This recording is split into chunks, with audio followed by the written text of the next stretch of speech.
দিনের জায়গায় আস্তে আস্তে একটা কালো ছায়া কিংবা অবয়ব কিছু একটা ওরকম দেখতে পাচ্ছি আমি। আমি তখন মৃত্যু ভয়ে কাঁপছি, মাথায় কোনো সূরা আসছে না।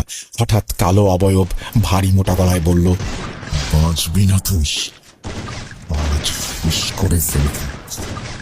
ঢেউ পেয়েছিস যখন, প্রস্তুত হ। আমিও শেষবারের মতো বাঁচার কথা ভাবলাম, আর কোনো কিছু না ভেবেই পেছন ফিরে দিলাম দৌড়।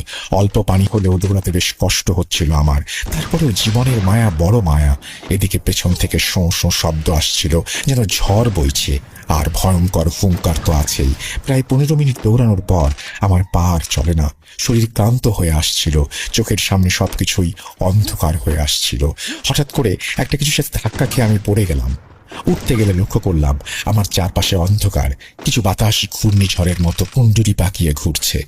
আমি একদম মাঝ বরাবর, কখন জানি সেই ঝড়ের কুণ্ডলি আমাকে গ্রাস করে নেয়। আমি আর কিছু নিতে পারছিলাম না।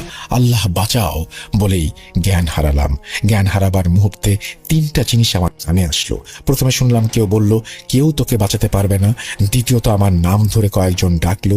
তৃতীয়ত সবচেয়ে মধুর, মনে হলো অনন্তকাল ধরে এটা শোনার জন্য আমি অপেক্ষা করছিলাম, সেটা ছিল ফজরের আজানের ধ্বনি। আমি শেষ পর্যন্ত জ্ঞান হারালাম, আর কিছু বলতে পারলাম না। যখন আমার জ্ঞান ফিরল, তখন আমি নিজেকে আমার বাড়িতে আবিষ্কার করলাম। কেউ একজন আমার মাথায় পানি ঢালছে এবং দোয়া পড়ে ফুঁ দিচ্ছে। আমার মায়ের কান্নাও আমি শুনতে পাচ্ছিলাম। অবশেষে আমি চোখ খুলে উঠে বসলাম। মাথায় প্রচন্ড রকমের ব্যথা করছিল,